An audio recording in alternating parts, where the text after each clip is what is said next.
Devoro is something that, from sheer existence alone, has made me emotionally invested. I have been planning a story inspired by all my favorite manga for about a year now, and to see someone who is much more established as a creator put in the effort to achieve what has only been a dream of mine is absolutely inspiring to me. Devoro is something that I have wanted to serve as a benchmark for my own personal success, something I can look at and say, this is what my work has the potential to become. And from this first chapter of Devoro, I was not disappointed in the slightest. I think the first chapter sets up a lot, and I mean a lot. The story takes place in Spain, where skilled fighters team up to kill creatures called Devoro for money and prestige. And if that sounds basic, then let's just be real, you haven't read the chapter at all, man, because that setup was not the main focus. In fact, the chapter didn't really expand on any particular facet of the lore, or any particular character for that matter, but it felt like we were fed crumbs from like 14 different cookies. Every character had a sense of mystery to them. Ramon and Anna had some form of tragedy befall each of their brothers, and that will undoubtedly be expanded upon. Angel comes from a lineage that is clearly very important, and Isaac, the main character, is the most mysterious amongst them all.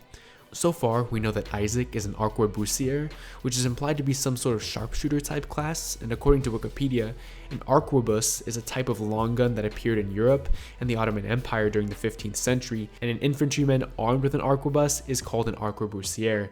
Sorry if I mispronounced that, by the way, I probably am. But honestly, I think it's pretty cool, and I'm down to have a marksman main character. I feel like that's pretty unique. Anna seems to be some sort of tank as well, which again, I think is cool.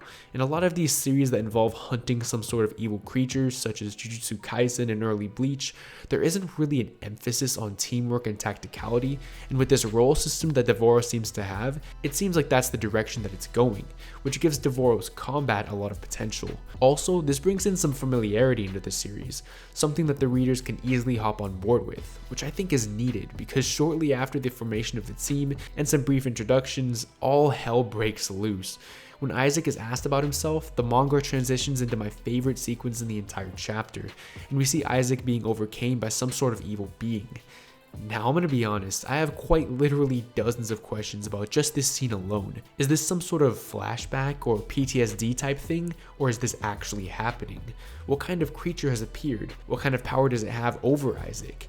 And it's not just this scene that puts questions like this into my head. There are countless scenes that put handfuls of questions into my mind, and so far we have gotten zero answers. This form of storytelling is a gamble. Every author who tells a story like Devoro has to walk a fine line, a line between withholding too much information from your audience and confusing them, or spoon-feeding them information and boring them.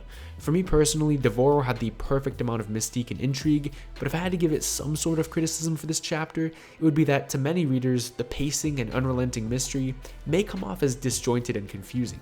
Again, I personally found it to be the perfect mix for me, but I strongly prefer stories that keep readers in the dark, so there definitely is a bias there. But if you read the chapter, you know exactly what I'm talking about. We begin the chapter seeing a knight, and then we transition to some sort of prayer being done by Isaac, and then we get Isaac entering the city and the main plot unfolding. To many, again, this could be seen as a bit overwhelming, but I personally appreciated the variety of the pieces and the themes that this brief chapter was able to explore. You can definitely feel the overall Fujimoto inspiration from the way that intentional chaos and confusion are employed in the writing, and I love that. The Bloodborne and Souls-like inspiration is definitely felt heavily throughout this chapter as well, such as the knight in the beginning kind of resembling Artorias, and as a huge Fujimoto and From Software fan, I was absolutely locked in throughout this entire chapter. I would really like to know what you guys think, however. Specifically your thoughts on the usage of chaos and mystery, if you think it was overdone or if you think it was perfect, definitely let me know. And also, what are you guys most interested in learning more about? I really want to learn more about the being that appeared at the very end of the chapter, and also Angel's family. I think that's going to be really important as well. Also, I would be an absolute fool to end this video without complimenting the art. I personally hate the phrase 10 out of 10 because I feel like it's pretty corny, but I would actually give the art a 10 out of 10.